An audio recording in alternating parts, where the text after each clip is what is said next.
Good morning, afternoon, evening, ladies and gentlemen. What time you are tuning in the program called What's Going On the new network called allpointstv.com. I'm George Moss, the host of the program that comes on from 2 o'clock to 3.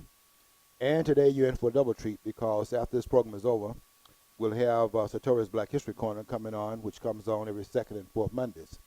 We're so glad to have you here this afternoon as always, and we hope you'll stay tuned for the next hour. We're going to bring some things to you that no one else is talking about, but everybody is talking about it, meaning that we're all discussing the aftermath of the election. But here at this studio, we put on a different spin on it. And we try to say something that nobody else is saying, not even the great Rush Limbaugh, who has said that the election last Tuesday was an election that said more or less, stop Obama. And I agree with that. But I think the election has several messages in it, and that's one of the messages for sure. But there are other messages in it as well, and I want to talk about some of those other messages that are in that particular election, because it also is a message in it about stop Hillary Clinton. And that's something nobody has said. But in that message, despite what the media said, which last week, somehow or another, they were able to see a victory in that election where it was a thrashing of the Democratic Party, where there was someone actually writing about the person that actually won that election last week was Hillary Clinton. And I don't know how you can win on a ballot when your name's not even on it. But beside that point, the candidates that she was in fact endorsing, those candidates lost as well. I mean, when you look at who was batting, who's on first, what's on second, I don't know on third, and Massachusetts is batting cleanup. I mean, we had, when you can't campaign in Massachusetts, of all states, and you can't, I know women don't have coattails. At least we never described it that way in the political arena, mainly because we haven't had women really as serious candidates until recently running for president, Hillary Clinton being really the first serious candidate, not the first one, but the first serious candidate as a female running for president. We've had other females running for president. We had Shirley Chisholm running, for example, in 1972 from New York. But I don't think anybody would say that she was a serious candidate because she was running at the same time that Jesse Jackson was getting out of the blocks and wasting people's time with his nonsense. But Hillary Clinton was a serious candidate in 2008, and everybody was looking at her as being the candidate for the Democratic Party who had been coronated basically by the media and by the Democratic Party machine. But that was not the going rate when a strange thing happened on the way to the nomination, and that was Plothy and who's the other person there that did a circuitous right around her campaign. And what they did was to stop the inevitability, as it seemed, of Hillary Clinton getting a nomination, which they did in the first primary. And when they stopped that momentum, then it raised questions about her campaign. And plus there was another thing happening, which was America wanted to get over the hump on another political forefront, and that was the racial forefront. Ms. Clinton would have been the descendant of the passage of the 19th Amendment in 1920, where women were now being empowered, and of course it would be the coronation of that. If you would in fact make Hillary Clinton the president, you solved the sexist issue. But then Obama took it upon himself, realizing that the nation was ready for the kinds of changes that he brought to the table, as well as the changes that Hillary Clinton brought to the table. The question really was which one would trump the other. I mean, is the race card going to trump the sex issue? And Obama's reading the tea leaves, and his campaign staff, those in back of his campaign, saw that there was an advantage to be gained by him coming into the process. Nobody thought that it would be possible to overturn would have been the verdict in the Democratic Party, but it was overturned because the country is ready to get over both humps. And I think that the racial milieu and the political mainstream trumped that of the question the woman question, and as you know, the Democratic Party is running basically runs its campaign that upon two issues. And that is that the Republican Party, it hates women and it hates blacks, which I find that narrative to be really a stretch. Maybe we get a chance to talk about why that is a stretch later on, but I want to stay focused upon the election we just had here. But anyway, in 2008, they were trying to coronate Hillary Clinton, and the coronation did not take place.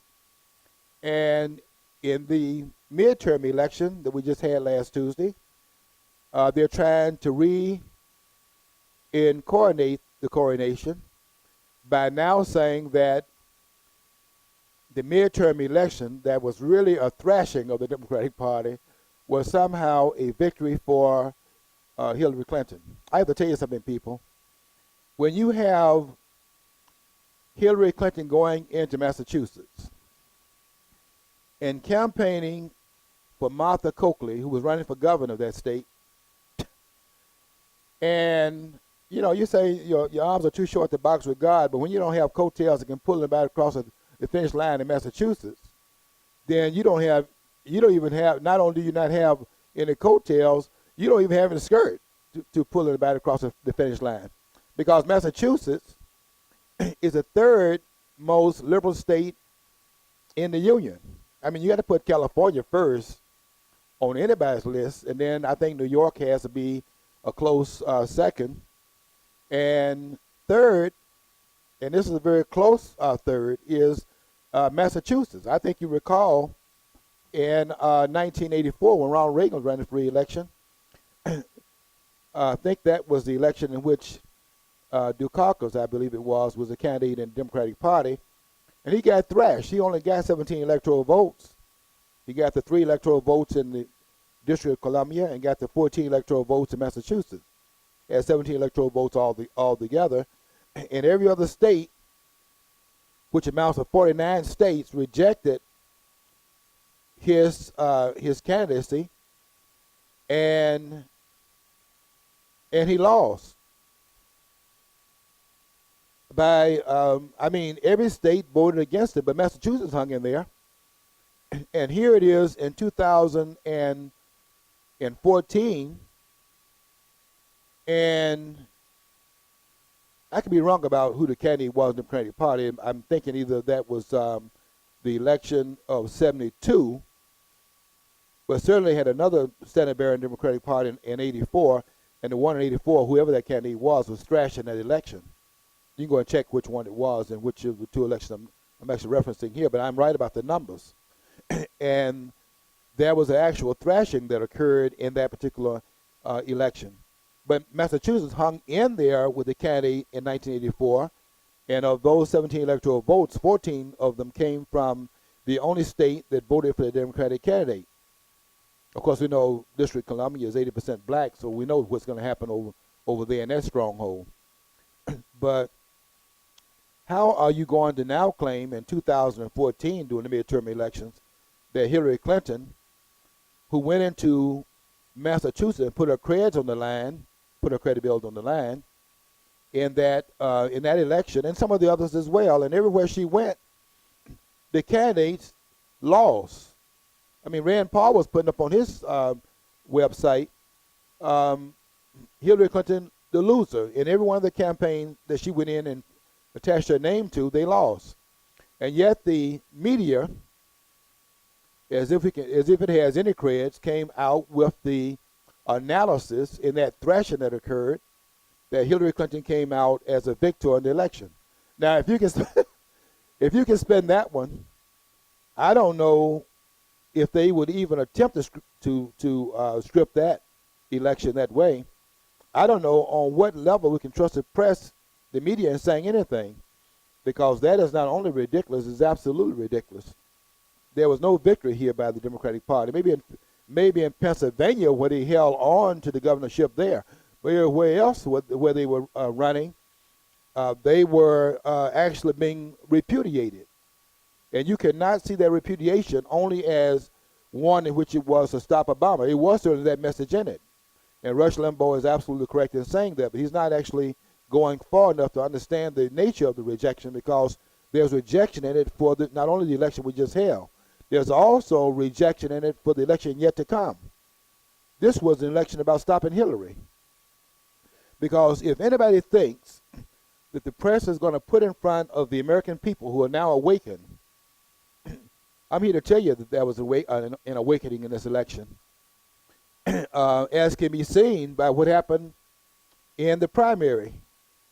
Because in Virginia, the voters went to the poll and turned out a Republican candidate. He was the one next in line for the speakership. Probably was going to trump Trey Gowdy to replace a man that needs to be replaced as the speaker, because he's just as bad as Nancy Pelosi, and that is this guy in Ohio, John Boehner, who's just about as ridiculous as Nancy Pelosi is, but who's not ridiculous up there in Washington? Because there's another part of the repudiation. You're sending new blood in there because you're sick and tired of both parties. And it's absolutely ridiculous for any party to see that there was a victory, that there was in fact placed on their particular side of the political divide, as if the Republican Party was being endorsed. This was a rejection. And Eric Cantor showed the rejection in Virginia when they turned him out. He had been up there 13 years. And when they went to in the primary, they defeated in Virginia the Republican candidate, office holder, who had been in there more than a decade, and they turned him out. Then, when the election came up, they went to the polls and turned out the Democrat. This was a bipartisan rejection. And if anybody thinks that 2 years from now, the voters who are now awakened, this was an awakening that occurred, if they think that in 2 years the voters are going to forget such things as Hillary Clinton was the Secretary of State under this president, that she was the one that campaigned in 2008 and told us we should make a choice at the polls in terms of who you should call at 3 o'clock in the morning. When the phone rings and there's a crisis, who are you going to call? You can't call Ghostbusters, because that song was made some time ago. We forgot that song. So you can't call Ghostbusters. So who are you going to call? And the idea was you're going to call Hillary at that particular critical moment. Well, we had a critical moment. And Hillary Clinton was the Secretary of State. And that cost the lives of 4 Americans, one of whom was an ambassador of the United States in Benghazi. And if people think that's not going to be, we're going to forget that as well, and that's not going to be a part of the election process in 2016, because the press is going to cover it up and act like it didn't happen, and we shouldn't have memory. That's not going to happen. People are going to remember that, and it's going to be brought up as well, because in the aftermath of that particular debacle that occurred in Benghazi, she was called before the Senate committee to investigate what happened there. We want some information here about how it is that we can overthrow Gaddafi, and then in the aftermath of Gaddafi, we bring the Muslim Brotherhood into power, and those persons who we actually help bring to power are killing Americans under the foreign policy of the United States. How did that happen? Under her watch as Secretary of State, under Obama's watch as President of the United States. And getting before the committee investigating that, we are told, what difference does it make? I think it makes a lot of difference. We need to understand the process through which we had a foreign policy in place in which Americans who weren't killed under Gaddafi are killed under the ones that we endorsed to take Gaddafi's place. That does matter. And that soundbite is going to play until the cows come home in 2016, and that's why Hillary Clinton is going to be stopped. This vote is indicative of that. This vote is indicative or indicative of Hillary Clinton will be stopped in 2016. So Rush Limbaugh is partially right. He's not completely right, because this vote was also a stop Hillary vote. And that's why the press got out there and running ahead of this understanding of it by saying that Hillary Clinton had a victory. How so? And maybe you can now do a follow-up article and explain to us how that is in fact possible. Okay, that's one message that was in that vote. Well, two, because Rush Limbaugh did, in fact, partially say what was in fact true. But what else was in that vote? Well, there were a couple of other messages in it as well, one of which was to put the narrative that the Republican Party hates blacks and hates women. That was put to rest also. Because, number one, I mean, the narrative is ridiculous, but let's look at some proof of the claim being nonsense. And one part of the proof is that the Republican Party ran a number of women and had run a number of women in governorships. Look at Nikki, the governor down in South Carolina, Republican governor, who is part, by the way, not only just a woman, I mean a woman who puts part of the narrative to rest, but also one who is part Native American. So that minority thing that we're trying to run as if the Republican Party hates minorities, she combines two partial claims, two claims in a whole, but she represents partially a negating of both of claims, and that is the hatred of minorities and the hatred of women. She combines in her candidacy the totality of the claims. You know what I think is really weird is that every time you disagree with a Democrat or a liberal, it's like you hate me. It's like a little kid thing. Mm-hmm. They can't make a rational argument about why you should be on board, why their position's better. They automatically go to the emotional thing of you hate them. Yes. And I just say, no, is that what adults do? Is that what adults do? Every time you disagree with something, you hate me. You hate me. I mean, think about it. What's next? Holding their breath until they get their way? I mean, what's next? The adults were the ones that replaced them, John. These are the children in power, and the people, the electorate decided to send some adults to take their place. That's what happened in the election. That's another message here. We want adults running the country. We don't want children running the country. And what you saw there was some adults sent there to take the children's places. We're sick of these temper tantrums. People telling us nonsense that a party, let me say this also. Okay, we're talking about hating women. Let me tell you something. It's like, you go to the store and they say the customer is always right. Well, you know what? That's because the person is in business. If his customers are wrong, he can't get their business. No businessman will ever say the customers are wrong because the customers are the ones that keep them in business. So how do you say that a party that depends upon the votes of persons in both genders would hate one of the genders that they want to vote for them? Whatever you can claim was any hatred of women, I can tell you this. Any of that went out the window in 1920. And any party that might have been, let's say, hating on blacks, I can tell you this: whatever the hatred was, and the party that they're claiming ever hated blacks was the one, ironically enough, was the one that was fighting for them to get the right to vote. But any hatred that was there on either party's side would have been ended in 1965 in the South when blacks were actually empowered to vote because the Democrats finally stopped discriminating against them in the South. And that also is why Eric Holder needs to shut up. You know, that's really weird though, that they try to talk about how big bad the Republicans are. See, I always thought it was weird about liberals telling women basically be nonchalant about abortion.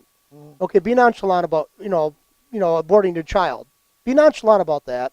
If somebody opposes that, they hate you. Okay, I mean, isn't that directly the opposite? If somebody says your kid's so easily to destroy, they're sending a message that you actually don't mean much either. Yeah. So I mean, I don't understand that kind of. Okay, do you want to judge people about what they did, like abortion? they don't even want the judgment. They don't want you to have an opinion of yourself. Basically, you're just here to serve others. All your resources are there to give to somebody else.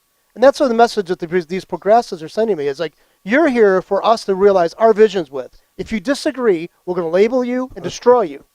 Because, I mean, we can't make a rational argument. Yeah. We'll just put a gun to your head and make sure you submit. Yeah, a rational argument is impossible because the left is not rational. The left is irrational.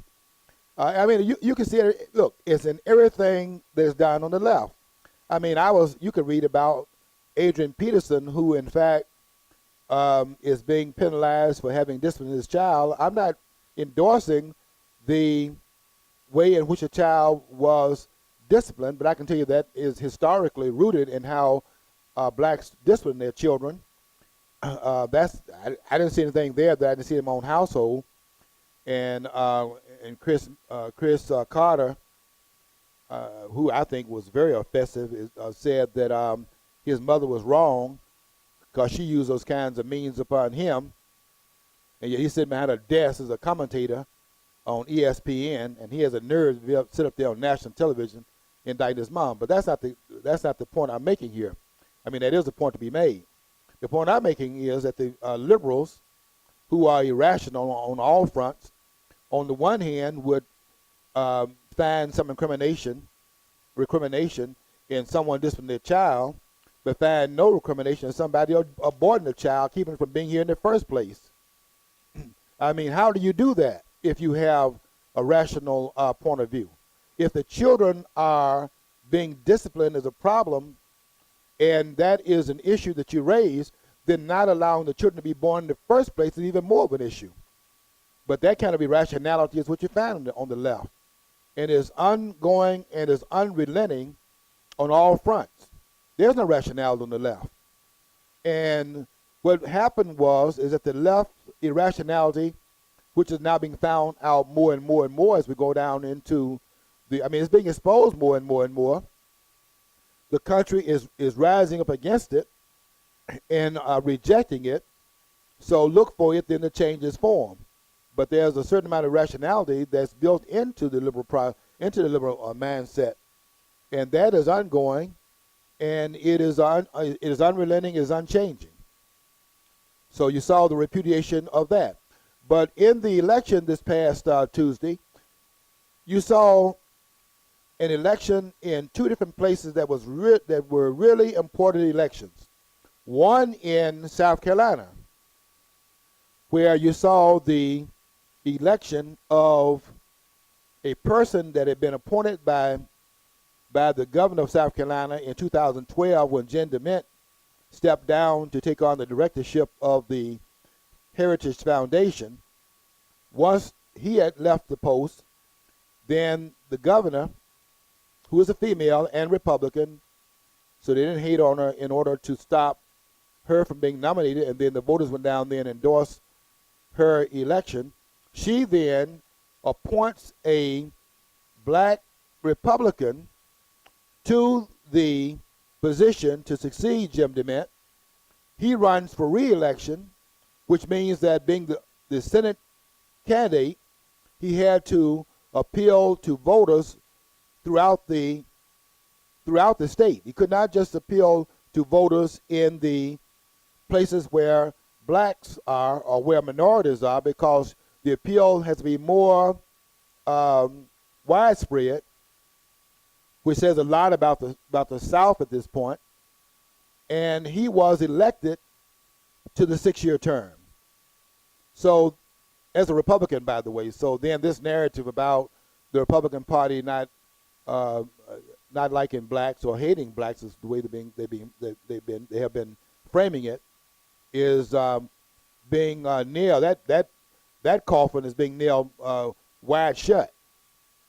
And in Utah, we had another thing that happened, and that was where Mia Long ran as a member gaining a membership in the House of Representatives, and Mia Long was elected to as a Republican to the House in a state that has only 1% of blacks in its population. This is not California. It's not New York.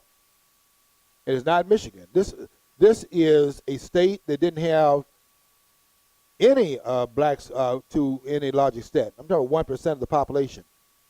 And she wins the election in the Republican Party. I don't know how you recover from that in terms of that narrative. So there were a lot of stakes, these stakes that you nail into the hearts of those who are carrying this nonsense. I don't know how they recover from that, and that's all they got. I mean, the Democratic Party, the Democratic Party is a party of no. And if you look at their legacy, their political legacy, they actually accuse others of carrying the baggage that they've been guilty of. I mean, it's amazing that they're able to have the gall to do that. I mean, I listened to Charles Rangel, and I'm glad that Charles Rangel has announced ahead of time, because he sees the handwriting on the wall in 2016. He's not running again in 2 years, and that's a plus for everybody that has to listen to this man for another 2 years. We know that the pain of his mouth will be over in the limelight in 2016 when he's going out of office, because he's already said he's not going to run again. At 84, we can see why he's stepping down, because he took over that seat, in 1981. And he's been there, ever since, overstaying his welcome. Been there for 33 years, and counting. Be 35 years when he finally gets out of there. Just meandering, nothing but meandering nonsense. Saying that the Democratic Party, hates blacks, when it was when it's a Democratic Party. I mean, I heard this man saying that the Dixiecrats, Malcolm X said this in let me see if I can get the date correct, and I'm gonna get it correct because I have a historic memory, and that's why you can't pull this nonsense on me. On April the 12th, 1964. Malcolm X said in a speech he gave down the street here in Detroit, in a speech called The Balance of Bullets. Go check that out and see if that's not true. April the 12th, 1964, where Malcolm said in that speech that a Dixiecrat is nothing other than a Democrat in disguise. And here is Charles Rangel. Now, don't forget Charles Rangel, who now is the representative of the 13th District in New York. It encompasses part of Harlem. Harlem is part of the 13th District. And so that's where Malcolm was the minister for 12 years at Mosque number 7. So there's no way in the world that Charles Rangel, who now represents that district, never met Malcolm, but there's no Malcolm X, but there's no way in the world that, at least there's no photographic evidence he ever met him. There's no way in the world, though, that he cannot be aware of Malcolm X being there and having made this comment about the Dixiecrats, which was the Dixiecrats are nothing but Democrats. But here Rangel talking last week, Rangel was talking about the Dixiecrats kept blacks from voting, and then they're now all in the Tea Party, and they're still doing the same thing the Dixiecrats have always done, and place the Dixiecrats in the Tea Party, which is absolutely outrageous and nonsense on the face of it, on every level. I mean, the Dixiecrats were Democrats, and they still are. Look, let me say something here. I mean, this is laughable. The Dixiecrats are still Democrats, but they've been run out of office. And the foul nail in that coffin of these Dixiecrats is going to happen in New Orleans, because here's my prediction. And I think all the polls indicate this is true. And that is, in the runoff election, Mary Landrieu, you're going out of there. And you know what that means? That means that when that happens in the runoff election for the senatorial position in Louisiana, when that happens, it means that the seal of the Democratic Party in the South is complete. They won't have any standard bearers on the national level in the Democratic Party. It's over. The Democrats, the children in the room, will be completely replaced on the national level. And that's why you don't need Eric Holder up here trying to act like there's a need for him to be out down there holding the Democrats, rather holding the discriminators in place, and so blacks can have the right to vote. And really, the reason why they want to end ID is because the party being replaced down there, they want to end ID laws, is because they can only win the South if the ID laws are not enforced, because they need some people who don't have the creds to vote. Now that we're holding these elections under the color of law, the Democrats can't win. You know why? Because they're rejecting that narrative comes out of the South that was carried by the Democratic Party. That's now trying to tell us that the Republican parties were the ones that were practicing this discrimination. Show me where it was true. They like to rewrite history, and they get away with it. The thing is, the Republican Party doesn't do enough to go on the attack. The problem. They don't go. I mean, the Democrats say outrageous stuff. They just benignly smile.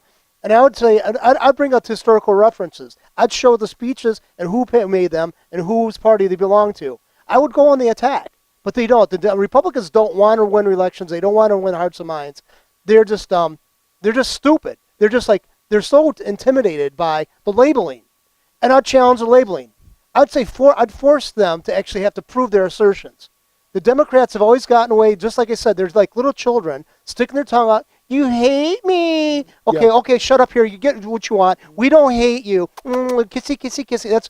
No, it's like, no, you're trying to take political power away from us by making those accusations. Prove them. You have a good point.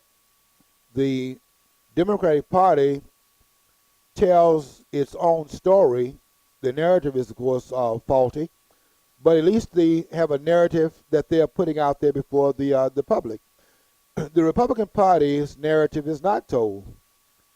This idea that the Democratic Party labels the Republican Party as a party of no, the question is, who are they saying no to? And they're telling us the party that is really the party of no, they're saying no to the constituents that the Democrats have said no to. The Democratic Party has said no to women. It says no it said no to blacks. And it says no to blacks even though today they have 95% of the blacks voting in national campaigns for the Democratic Party. You're still saying no to them. I mean, look at the places where the black community is in fact being surrounded and kept locked in on a plantation, so to speak, another form of slavery. And look what part is in fact locking them in on those reservations. And that's a no that's being said to them by the party that they endorse. You can't get more cynical than that blocking somebody and then throwing the proverbial stone and then claiming, as which is what the proverbial stone is about, throwing the stone and hiding your hand and saying the other person is causing it. The problem there, what's wrong with that picture, is that picture is left standing and unanswered by the party in which that invective is aimed at. And that becomes a double dose of the problem, because if somebody is falsely accusing you, you have the right in this country, I think, unless they have taken that from us, you have the right to defend yourself. And the Republican Party needs to, in fact, tell its side of that story. I think we need to go back into the racial narrative, for example, and tell the real facts. And the facts are very clear. The Ku Klux Klan, the White Citizens Councils in Mississippi and Alabama and other parts of the South were the paramilitary arm of the Democratic Party. And it was that party that was, in fact, stopping the vote. It's even more than that. You know, I'd like to too is I got a call from Citizens United before the elections. And the Democrats were really trying to pass an amendment to outlaw that one organization, essentially. That's all it was. They're saying it was an attempt to get the money out of politics. Okay? Okay, are they going to do that? Are they going to forfeit the money coming from the labor unions and all that? No, they're going to attack one group. And see, the thing is, both groups actually reflect a certain population's interest, which is a democratic process. Everybody rails against lobbyists, but in some sense, like the NRA, the women's, the group that NARAL, for the the abortion rights and all that, reproductive rights, they represent a certain population, sentiments and ideology. So I don't want to see those kind of lobbyists banned. I want to see the corporate interest severely restricted, but that's where the money comes in. But if they want to disband, like say Citizens United, are they going to forego like the Teamsters and the with that other Ask Me or whatever that the other union? Are they going to say, hey, we're not going to take money for it because we're going to be ethical? No, they're not. They're still going to take the money coming in off that, and there's no difference. If money's corrupting influence, then everybody's corrupting the influence. Corrupting influence. Well, when the Democrats say they want to get money out of the election process, what they mean by that, and this is not a stretch at all. What they mean by that is they want to get the money out of it that endorses Republican candidates. I mean, Reid's not talking about getting the money out of the process that's in back of the Democratic Party candidates. That money is fine. They want to get the Koch brothers money out of it, not George Soros. That's what I'm saying. They don't. They're very selective who they want. They're saying, look, what they're evil people are giving all these money and affecting negatively our political process. I went, and so is the ones that you back. So the ones that you're speaking for. Everybody in the democratic process, where they're supposed to have a democratic process, and within a republic, we'll make that demarcation. You're supposed to have voices weighing in. And so you're trying to eliminate any of those is problematic. Yeah. And guess what? Economic interest is going to be the forefront, or should be, in any group when they're talking to the government, because these a-holes want to take everything they can from you to give away to somebody else who's paid them more to get as much as they can from them. So I mean, you want to have more people out there speaking on their behalf. They want to limit it, and if you belong to an organization they don't like, they'll just simply ban it. And that's what the Democrats are showing, and the Republicans should be focusing on that, not defending the Koch brothers, the Koch brothers. I mean, let's face it, they've probably done some good, they've done some bad. They're a mixed bag. But they should defend that principle that's at stake. If they want a truly democratic process, that's the Democratic Party is attempting to remove the plurality of the voices coming in. Yes. John, go back to 2008. I think you remember that one of the issues raised about Obama, the guy, he was running a crusade because he had hidden himself pretty much behind the facade that he could sit in a church 20 years and never hear Jeremiah Wright up there cursing the nation out in every sermon he ever gave. But the country was willing to overlook some of that because what they wanted to get past, which they considered to be the larger issue. But Obama had pledged not to take outside money and just simply go by the restraints placed upon the money that could be given inside of the campaign if he had bought into the limitations that were imposed upon his candidacy. But recognizing that all that money was out there that he could appeal to because of the crusade he was running behind this facade, Obama rejected the idea of having less money put into the election process. He wanted more because it would fuel his campaign. And John McCain had bought into it.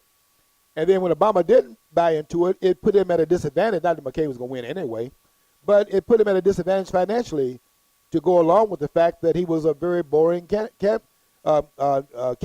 See, what's fair for a Democrat is whatever handicap they can force their opponent to take, position they can take, that is going to handicap them severely, they're not going to have a chance of winning. That's fair to them.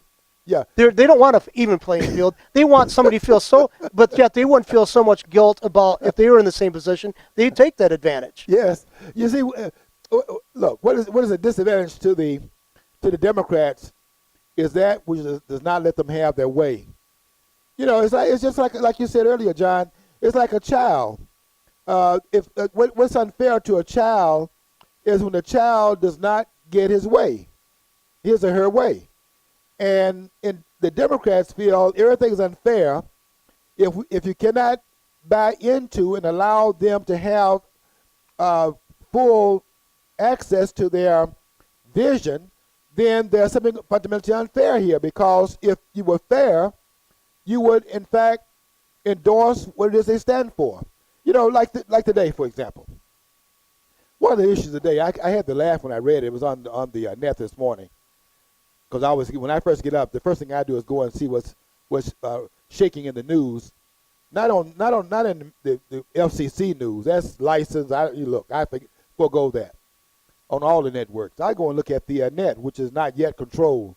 And then this morning, what they had on there was Obama is telling the FCC that it wants more stringent regulations on net neutrality.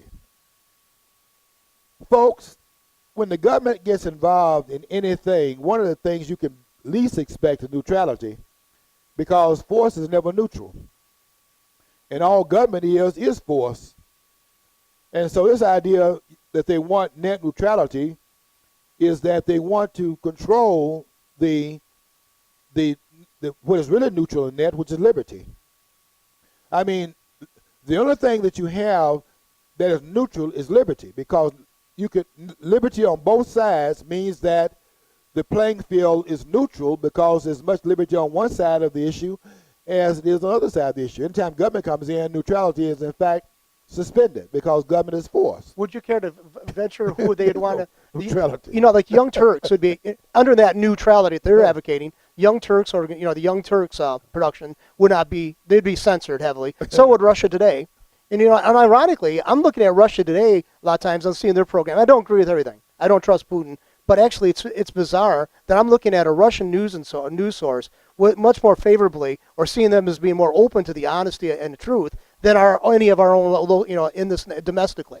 That's sad. That's a sad commentary. Mm-hmm. It's like transference. Basically, we become the source of repression and have our government repressive to our news sources. And it's the Russians that are now, the former Soviets are actually more open towards open and democratic ideas of the media and stuff. Mm-hmm. It's such a sad, perverse irony. I mean, it's sad and perverse. We're moving in the direction of Russia, and we have got to understand that the more government gets involved, the more we are like the nations that we once stood out so vehemently against, and we stood against them based upon the claims that we could make as being the country that we were. We were a very different country then than we are now. And in fact, one of the things that I look at, I'm looking at something else in this process as well, and that is that this video was made last week. I don't know if you heard about it or not, but Ben Carson, who is definitely running for president in 2016. I'm not so much in favor of his campaign, but I do understand what he's trying to do. But what ends up for me is his position on the Second Amendment. But he said last week in one of the comments he made is that we are resembling more and more Nazi Germany. And some would take that as a controversial comment. I don't think it's controversial. I don't think we're Nazi Germany, of course. I mean, how could that be true? I mean, we're not gassing, anybody in the country, so we're not like them in that sense. We know that there are some claims are pejorative, but I mean, let's ferret out though the message and not kill the total message because we don't like how it's framed. We are losing liberty in the United States, and we're losing it because neither party is for the expansion of liberty. But there is one party that's more egregious in that than the other party, and we've got to call that party out and at least slow the process down. I mean, we have to stop Obama because Obama is taking us toward that cliff at a faster rate than John Boehner's party is doing. But both parties are carrying us down that road. There's neither party that is putting a brake. Neither party is putting the absolute brake on the process because neither party stands for the expansion of liberty. Where is the party that stands for liberty in this country? And that answer is very clear. Maybe that's one of the reasons why you have to take issue with some of the things that Ann Coulter is saying. I love Ann Coulter's writings. Her book, Mugged, is a very important book. And her book, the one she had before that, Demonic, is is very important. And how do you talk to a liberal? That is a very important book as well. But what Ann Coulter fails to see is that both parties are at fault in terms of where we are in this country. And you just can't say that when we install Republicans, well, ladies and gentlemen, we arrived at the finish line at this point. We have not arrived there. We have to hold the Republican Party in check. We have to hold both parties down, and that's why I thought that's why what happened last Tuesday is so important, fundamentally important, and what happened in the primary in Virginia is also important, because what it shows is that we have a bipartisanship developing among the electorate. We got to hold both parties accountable. We can't be walking around here talking about we're Democrats or Republicans. We got to understand both parties are the problem. And both parties up there lying in Washington, which I'll be writing about that when I get back to Facebook today, because I'm doing this program before the Facebook. Normally I do the Facebook before coming to the studio, and I just simply build upon what I talk about on Facebook on the net here on allpointstv.com. But this time I got to reverse it because I ran out of time and I had to get to the studio. So I'm doing it in reverse today. But when I get back to my office, I'm going to be taking on this notion that we can trust either party. We can't trust either of the parties. Both parties are against liberty in this country. And we're going to find it out very quickly, in fact. In fact, we see the evidence of it already, because there's the Mitch McConnell, who needs to be in a clinic somewhere. And I said last week, I can see that in Mitch McConnell's face. There's something inside this man trying to get out. I see it you can see it in his face. This man is disturbed. But most of them are disturbed in the Congress. These people are sociopaths. And they will not leave us alone. And we see that. They won't even leave our children alone. And our children haven't even been born yet. I mean, they're dipping into their future right now. They're not even here. And they're dipping into their future right now by charging what they're doing on our children. These are sociopaths doing. You have to be a sociopath to do that. I see nothing other than sociopathic disorder in Washington on all fronts in both parties. And you can see that on all fronts. $18 trillion of debt. What does that mean? To make it appear that we have prosperity by borrowing prosperity from the future and claiming that is prosperity that we have. How can you have prosperity in a country that has the largest debt on the planet? How can they coexist? It's impossible. But both parties are. What I'm saying here, both parties are to be held to account, and we have to turn them out with regularity to get accountability in place. It's not there yet, but what the American people did last Tuesday went a long way down that road to reestablish that we the people are the ones that's going to run this society, and not we the politicians and the political elite in Washington, D.C. That was a message that they gave to Washington last week. They're trying to rephrase it as if to say that they know what the vote meant, and they're always framing it around how it advantages those who are in the political elite, so that the Republican Party found a message in it that advantages them. It had nothing to do with the Republican Party. It had to do with both parties. We threw Carter out in Virginia in the primary, and they went to the poll and threw the Democrats out in the midterm. Why? Because Obama's up there. And he said to the American people, listen to me close here. He said to the American people prior to the election that he was not on the ballot, but his policies were, all of them. Well, guess what happened? With that clarity in mind, the voters went to the poll with that clarity, which no sound bites could fix, and with that clarity went there and voted those policies down. Absolutely. Rejected those policies. But that was not an endorsement of the Republican Party's policy. It was a we want the government out of our lives. We want liberty restored in this country. And what was on that ballot, because of the rejection of Obama's policies, was that people were endorsing what? Liberty, not the Republican Party. They can put that spin on it, But what this was about was a liberty vote. And you know something? You can vote for liberty without voting for libertarians.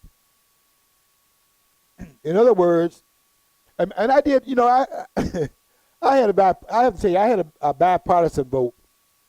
When I got to a candidate, because you don't know all the candidates on the ballot, some of them are running in places that you can't watch everything they do, like Supreme Court, local Supreme Court, the state Supreme Court justices. I don't know all their votes up there, but I'll tell you what I did in those cases. When I was not clear about it, and because you're not in a position to damage the whole country, when I got to those offices in more local elections, I voted for libertarians in those cases because I knew that vote couldn't go wrong. I was voting for liberty because I could not be clear about who were the libertarians on that level.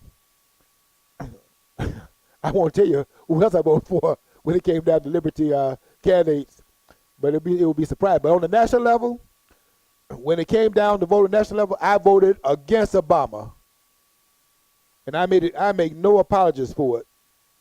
And when this guy is finally out of there, and we got 2 more years of what is nothing other than madness from this man, it'll be a sigh of relief. Don't you hate when somebody says that when you vote for a third-party candidate like a libertarian, you people say, well, you're throwing your vote away? Well, pragmatically, I guess they might have a point, but I'd rather throw my vote away than say, yeah, I had to go along and vote for these idiots that are doing the same exact thing with this different labels on them. Well, what they're saying, what they are missing in that analysis, at least in my limited point of view, my humble point of view, which is never as humble as it should be. I have to say that as well, to be honest. But a vote has to have in back of it, quite frankly, a strategy. And there is a strategy in terms of the third party, but it is not always the best strategy. It is a strategy, of course. But sometimes you have to look at the strategy what's missed here is that we don't look at the strategy in back of why you vote for a third party. And this idea that you're voting for, all you have to, as a choice, is voting for less of two evils, is that sometimes you have to join into the fray where the evil exists in order to extract the benefit from it. I mean, sometimes, since the devil is in the details, you say that all the time. The devil's in the details. Well, let's go into the details then and bring a benefit out of going into the details and not being a part of the details. Bring the benefit out of the details when the devil is housed, and that's what I think that's what the voters did this past week. Believe me, this. If you don't believe anything else I've said during this last hour, believe this. You have Washington's attention. There is absolutely no doubt about that. They are now paying attention to what's going on out here. They try to figure it out when you threw Cantor out. If you remember, they were saying, well, he was in line for the speaker. He's going to probably overcome the Trey Gowdy influence because Trey Gowdy will probably be the next speaker. They're going to get rid of John Boehner. I mean, John Boehner is out. He's exposed his flake too much. They got to get rid of him. He doesn't have any credibility up there as being the leader of the House. And so he's not going to be the speaker during the next when they reorganize the House. John Boehner will be put on the sideline, just like the Speaker Pelosi was put on the sidelines when the Republicans took over the House in 2010, because the House represents the majority party. So Boehner is history in terms of Speaker. But because Eric Cantor was looked at as being the successor and was the heir apparent to John Boehner, it was really horrifying to the political elite in Washington that Cantor, a man of his stature, could lose. I mean, 13 years in the House, and he loses his position. They were in there running around, fretting, trying to figure out what this vote mean. If you notice it, they were coming out within the immediate time period of that election trying to understand what was taking place here. And the question they were raising was, does this mean there's been an awakening out here? Well, they found out last Tuesday there is an awakening, because then they turned on the Democrats. I mean, Eric Cantor's a Republican.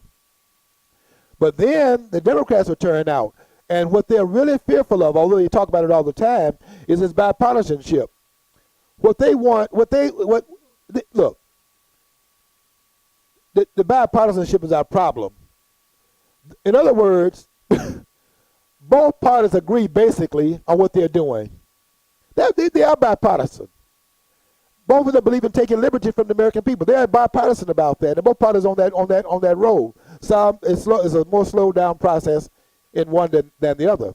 Bipartisanship in the political arena is our problem, but bipartisanship out here is what they're really worried about, and that is you show bipartisanship.